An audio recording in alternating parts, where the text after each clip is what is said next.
Boredom can be the silent killer of weight loss motivation. Whether you are starting to feel hemmed in by the salads that you seem to have lost enthusiasm for, or the thought of getting out to the gym is making you a little too sleepy, the weight loss blahs sneak in and they can slowly and surely derail your best intentions for a long-term successful journey. So, in this episode of the Thin Thinking Podcast, we look under the lid of boredom, which is actually quite fascinating. And we see all the other things that are lurking there, which are really amazing opportunities for you to move forward with enthusiasm on your journey. So, put a little pep in your step and come on in. Did you know that our struggle with weight doesn't start with the food on your plate or get fixed in the gym? 80% of our weight struggle is mental. That's right. The key to unlocking long-term weight release and management begins in your mind. Hi there, I'm Rita Black. I'm a clinical hypnotherapist, weight loss expert, best-selling author, and the creator of the Shift Weight Mastery process. And not only have I helped thousands of people over the past 20 years achieve long-term weight mastery, I am also a former weight struggler, carb addict, and binge eater. And after 2 decades of failed diets and fad weight loss programs, I lost 40 pounds with the help of hypnosis. Not only did I release all that weight, I have kept it off for 25 years. Enter the Thin Thinking Podcast, where you too will learn how to remove the mental roadblocks that keep you struggling. I'll give you the thin thinking tools, skills, and insights to help you develop the mindset you need, not only to achieve your ideal weight, but to stay there long term and live your best life. Hello, friend, and come on in. Have a seat. I'm looking forward to our time together this week. As I record this, I am looking at my nails and I'm seeing all the dirt underneath my fingernails. I was just walking out in my backyard and I saw this fairly new tomato plant that looked very limp and sad. I don't know about you, but when I have tomato plants growing, they become like my babies that I foster. I know each one on an individual basis. So when they're really sad, I'm really sad. Well, not really, but I do get a little emotionally involved, especially with flowers like dahlias, potato, however you say it, and tomatoes or tomatoes. So dahlias and tomatoes, because tomatoes, in my opinion, here in Southern California at least, I don't know about you and the other areas where things grow more abundantly in the summertime, but we definitely get the biggest return on our time with a full crop of some tomato flavor. So I am not so sure about this year yet, because some years are awesome, some years, not so great. Anyhow, so I saw this sweet little sad, stooped over tomato plant, and I swooped it up out of the ground and I put it somewhere where I think it might flourish a little more and be a little less forlorn. There, so that is the dirt under my fingernails.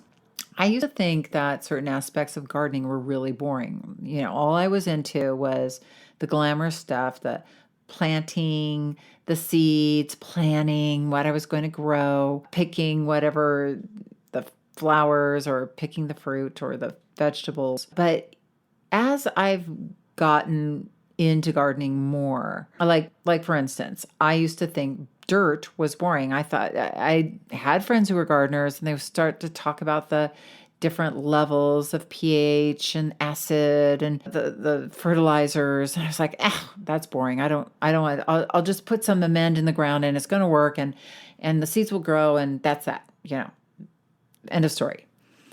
But as I've gotten more sophisticated, sophisticated probably isn't the best word for it, but as I've gotten more into gardening and the more subtle levels of gardening, let's say, I have begun to really get into dirt and appreciate dirt and the kinds of dirts and the different microclimates in my garden. I mean, it's fascinating when you get underneath the surface of all of that. But I used to think that all was boring. So I work with a lot of people and I see a lot of journeys to weight mastery. And let's face it, one of the fastest roads to falling off your weight release journey is getting bored. Am I right?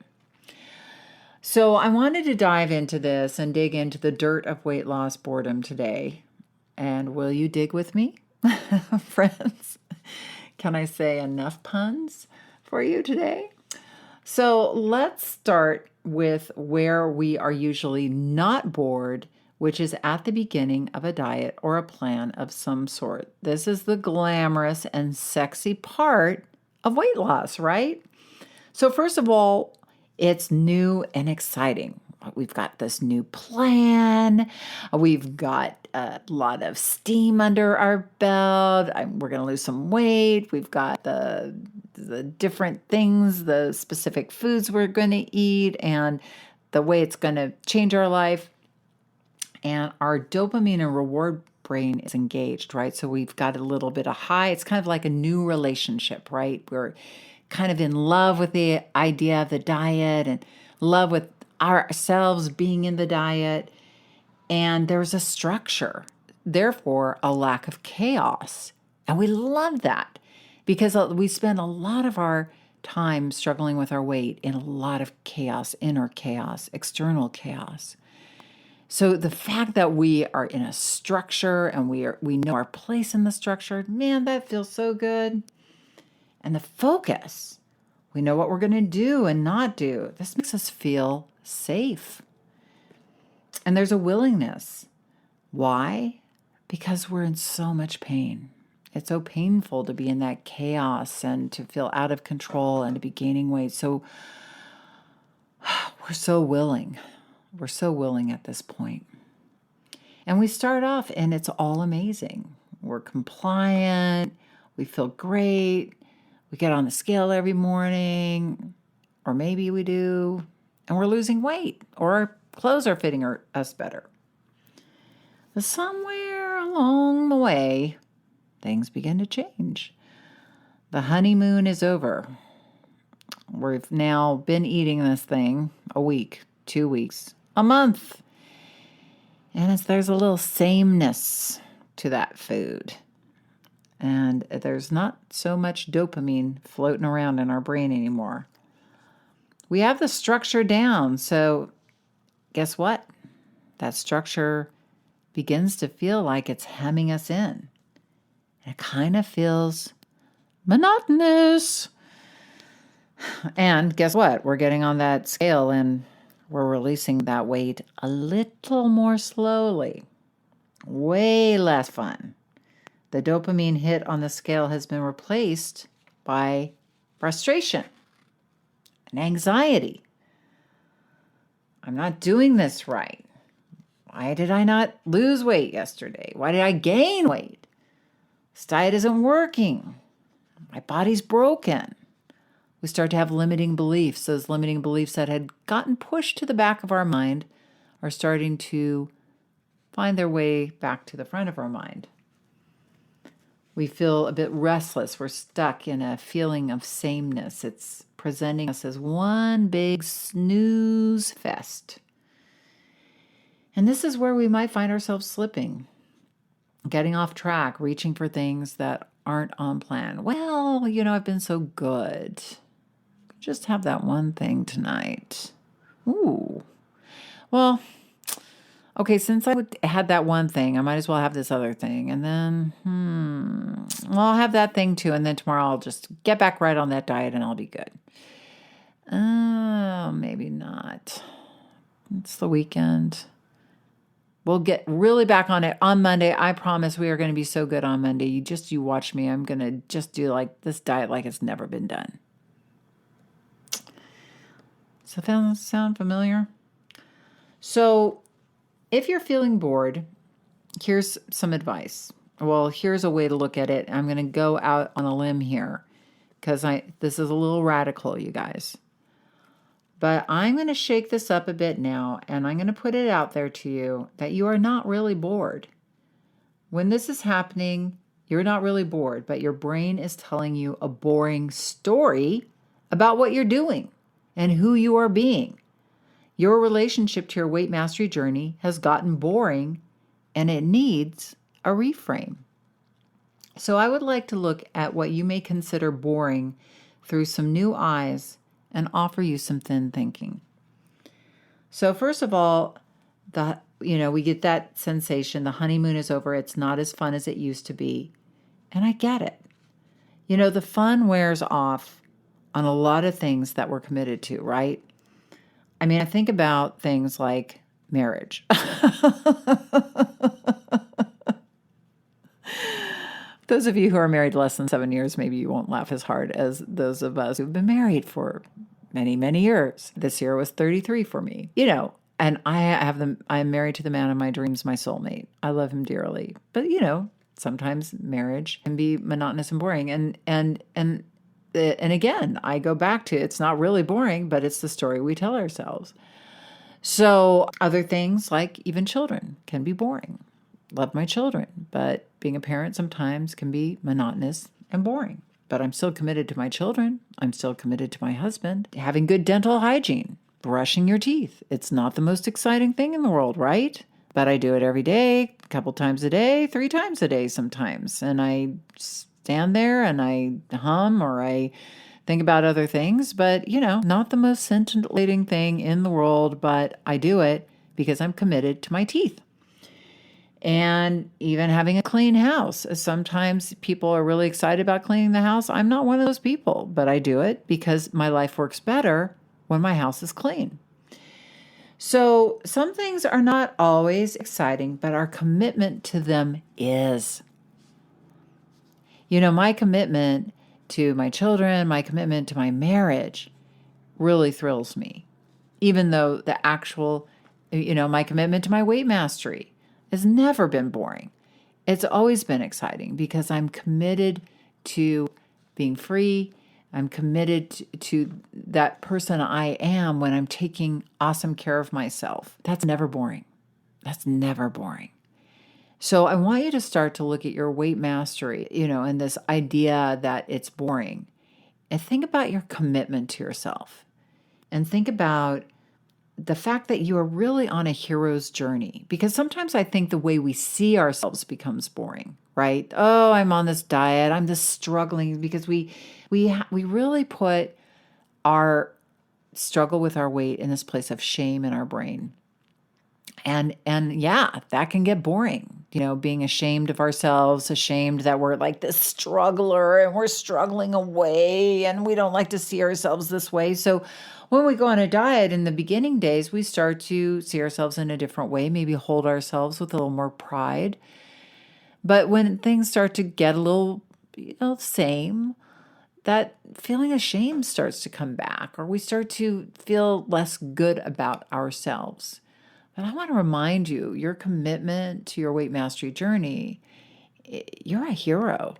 Heroes have obstacles always thrown at them, even boredom. And overcoming boredom is an obstacle that expands you and makes you more of you.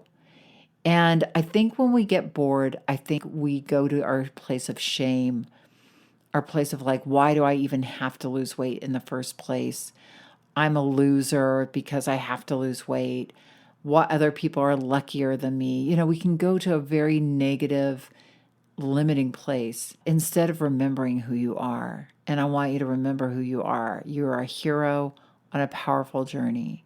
And every obstacle you overcome, even boredom, you are expanding yourself. You are becoming more of who you are. It's a journey of self-realization. Yes, weight loss is included, but this was really about your becoming your best self, stretching past where you stop, and taking 100% responsibility, folks.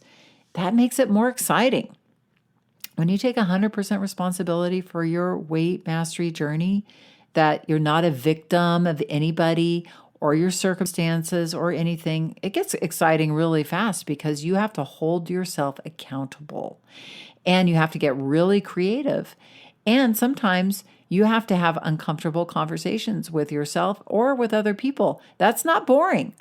that's that's kind of exciting, and it definitely stretches you. Hey, and let me remind you, it's not weight loss's fault. I think we think, oh, weight loss, so boring. Weight loss is weight loss. You're bringing the boring to it. You're making it seem boring. You're calling it boring. Weight loss is just innocent. It's just the act of releasing weight. And all the other crapola that you put on it, you pile on it, that's your stuff. So get 100% responsible and start putting some of that crapola in the doggy do bag, putting that in the trash, and starting to clean up and take responsibility and be powerful. And remember, you are a hero. I remember, maybe some of you remember with me, Mary Tyler Moore's show. Maybe some of you younger folks saw it in syndication a couple of times.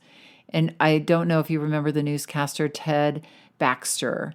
He was a silver-haired, smooth-talking, a bit of a dumb blonde, but very handsome, played by Ted Knight, I believe. Brilliant comedian.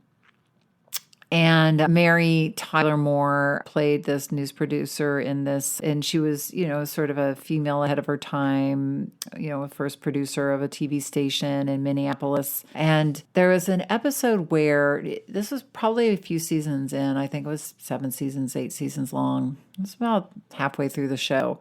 And she used to live in this one-room apartment, sort of a studio apartment, and she had a girlfriend upstairs, and she went through this depressed time where she just was like, my life is so boring.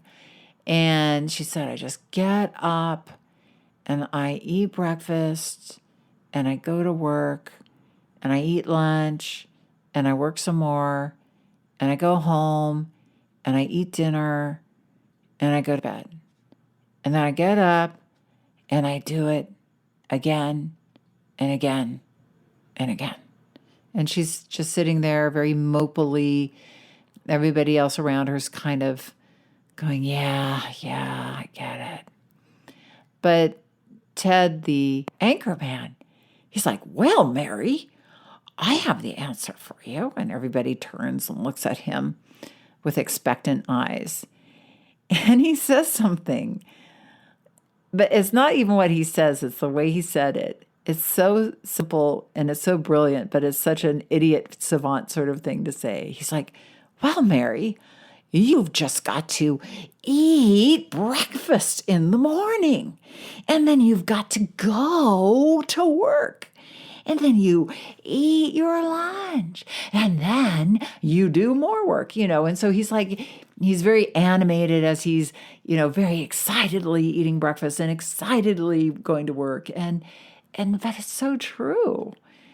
That you could have this frame on your life like it's boring, this frame on the way you eat like it's boring. You can have this frame on your exercise and think it's boring. Or you can start to get curious about it and go, how can I bring some excitement to this? Because the more we just put that word boring over everything, the more it suppresses it and brings it down in our brain. And let's open up and let some light in and start to reframe how we see these things to ourselves. If you're bored with food, well, then get excited about some food, find some new recipes, go to the grocery store, give yourself an extra half hour to look for things outside of what you normally get. We tend to eat the same foods. And folks, can I just tell you, the bad things you eat about 10 of the bad meals, and when you're eating healthy, 10 good meals. You know what I mean? So it's not like when you're eating bad that it's so much more variety. In fact, it's probably a lot less variety than when you're eating healthfully. So don't tell me eating healthfully is boring. There's nothing boring about it, but our approach to it can become stagnant. But that's up to you. You've got to bring some excitement. Same thing with exercise. Change it up. I can't tell you how many times I've changed, learned new exercise. We have a woman in our group who brings all these wonderful different new exercises she finds, eccentrics, qigong, she's always trying new things. And I think it's so smart because it keeps us in the game. It keeps us exciting. Even planning, I think the more you plan, I think we think of planning as boring, but planning really gives you a structure and a feeling of safety that sometimes allows you to experiment within it. And last but not least, create a mantra. Create a mantra that is going to make you excited about getting up and living your day. Today we had a meeting with my group, and somebody had been just in this place, and she created a mantra that she said, "I'm not my feelings, I am not my emotions, I am the actions that I take." I love that. And she just started to take simple actions that she was putting off or avoiding. And it made her feel so good. She said she had been so productive over the last few days.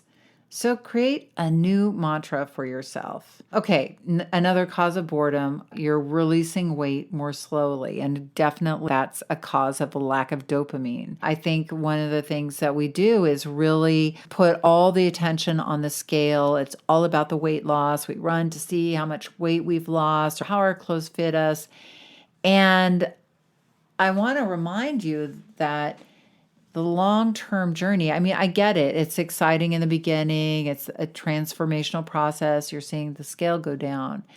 But we can become addicted to that. And, we're used to our dopamine hit. The scale's down. So when it doesn't go down, or it doesn't go down for a few days or a week, it becomes really hard for us because that feeling, we kind of almost go through withdrawal because we're not getting our fix on the scale. And then we become interested in the diet rather than really looking at this more as a holistic approach. It's not just about weight, but it's all about the bigger picture. You can negate the process by just looking at your weight. You want to create, so here are some things you can do. You can create a sexier vision of who you are becoming. Because I think sometimes, like I said, we start to look at ourselves kind of as in the same old rut. Oh, here I am struggling with my weight, and oh gosh, this is boring, and I've got to be on a boring diet, and I'm a loser. Rather than being on a journey of who you are becoming, really create that vision of you 20, 40, 60 pounds out the scale, or ideal weight, not when you reach your weight, but 5 years into it. Who is that you out in your life living fully? Because that you did not take no for an answer. That you had resilience and tenacity. That you is out in their life being a leader in their life. Because when you release weight and keep it off, others watch you and they're like, wow, I want some of what they have. Now, they might not need to release weight, but they see that journey and they're like, that person did something. I want that too. So don't underplay the powerful journey that you're on and the example that you are setting for your kids, for your friends, for the people in your community. You have a saying, alone we diet, together we shift. We can shift this world just by starting to truly shift ourselves. Create rewards that entice you along the way. I can't tell you how motivating this is when you know you're going to get a massage when you reach that 20-pound goal, or when you've gotten used to, when you've worked up to going 5 days to the gym, going away for a trip to the beach for the weekend, or buying yourself a new exercise product or a new outfit to exercise. Give yourself rewards along the way. Treat yourself. Start living your life now and do stuff that scares you and that represents who you're becoming. Again, going back to that sexy vision, is that you dancing? Well, take some dance lessons. Is that you traveling? Take a foreign language class. Do the things you're putting off. I'll do that when I get thin. Really? Well, start doing it now, because putting all those things onto when you get thin, that's going to make getting thin really scary in your subconscious mind. So liven up your weight release journey by living your life now. let's do it. Come on. What are you going to do by the end of the year that you've never done before that will say to you, I'm on an extraordinary journey of weight mastery? Maybe it's taking a cooking class, a healthy cooking class. Maybe it's putting yourself on a dating app, a safe one, of course. But, putting yourself out there, making a new friend, starting a walking group. Do something that represents to you this is just not about running and getting on the scale, but that this is about who you're becoming.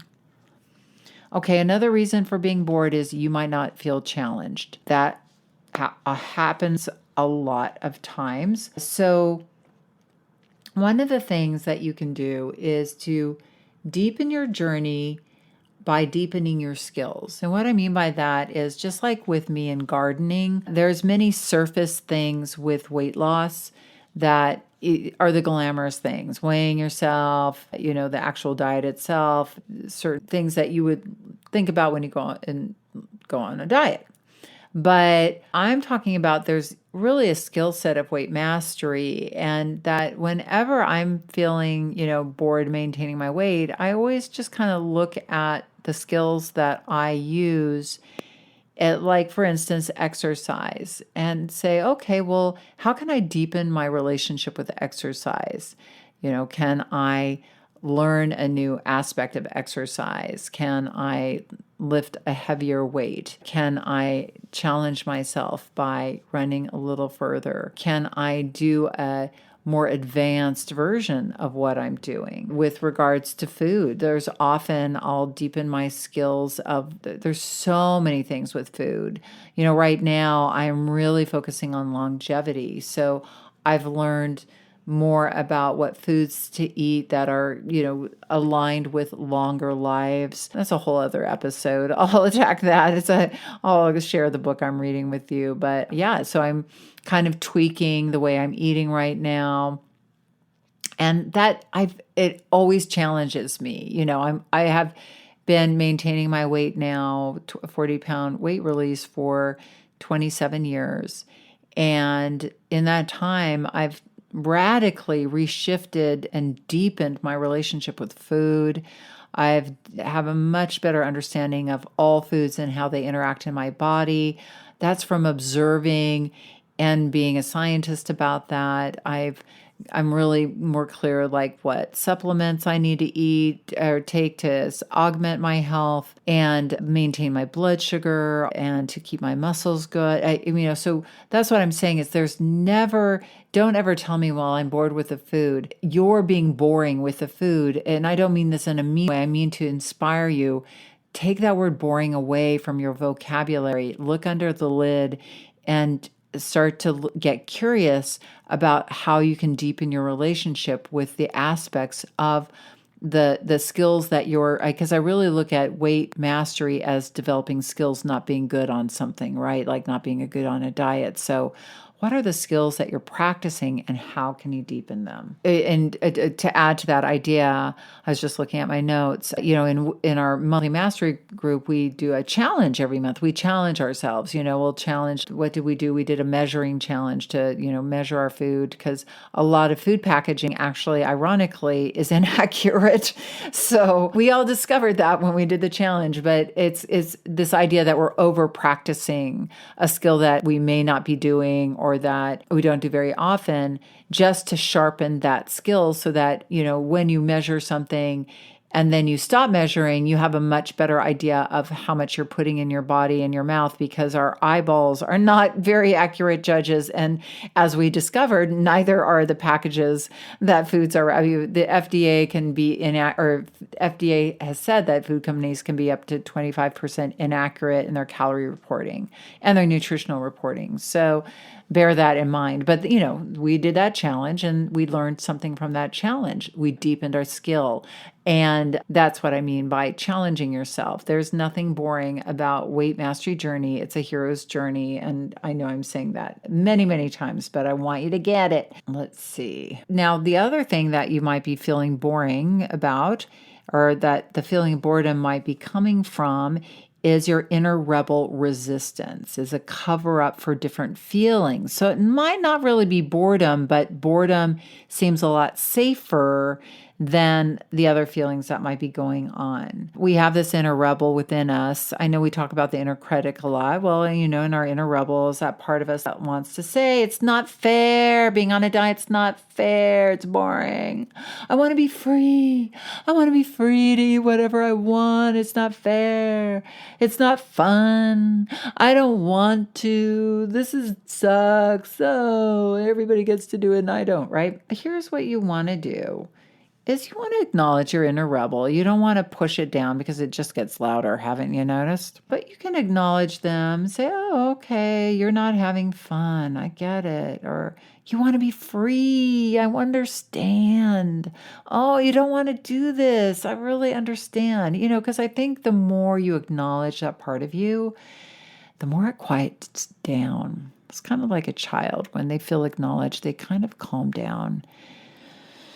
So once you do that, I want you to take that child, that little inner rebel within you, and I want you to walk with them through to the end. Like, oh, I don't want, it's not fair. It's not fun. I want to eat that chocolate chip cookie. It looks so good. Yum, yum, yum, yum. Okay, inner rebel. Well, let's think about that. Okay, we could eat that cookie, but then, how's it going to taste? Oh, it's going to taste amazing. Okay. Well, how's it going to feel after we eat the cookie? Well, maybe our blood sugar is going to be spiked. Maybe we're going to feel a little full. Or, feel a little off and balanced. And how are we going to feel tomorrow? How are we going to feel then?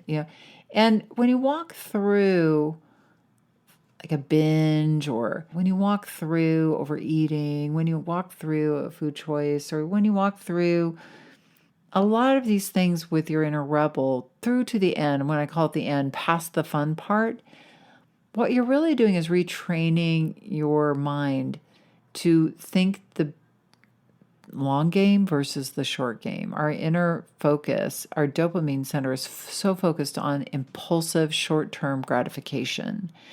But when we start to acknowledge this part of ourselves and we start to pause, acknowledge the desire, and then walk that desire through to the end point.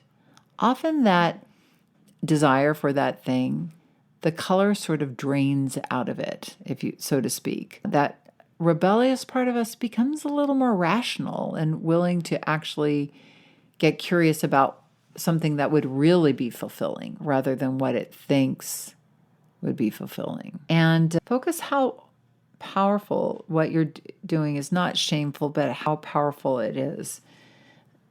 You don't have to do it. You can say to your inner rebel, you get to do it. You're really dealing with a childlike part of yourself. So you can talk to that part.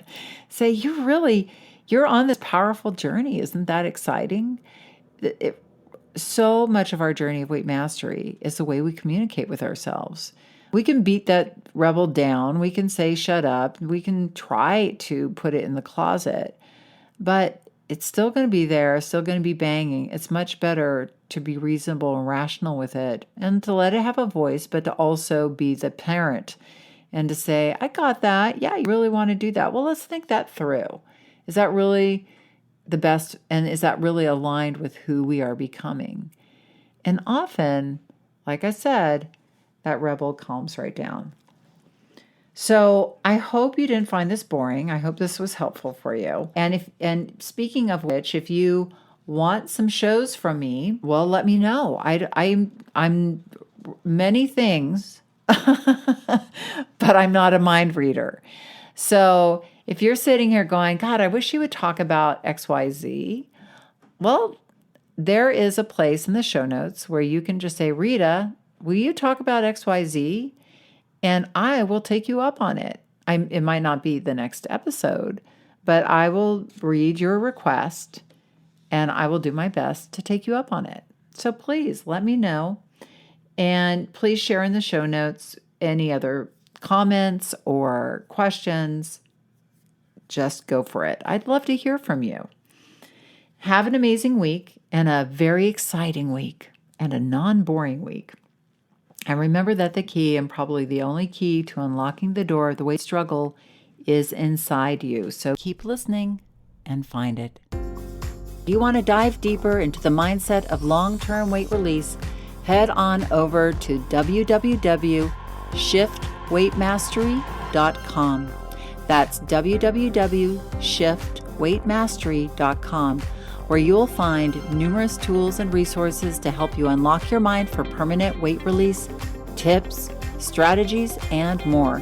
And be sure to check the show notes to learn more about my book, From Fat to Thin Thinking, Unlock Your Mind for Permanent Weight Loss.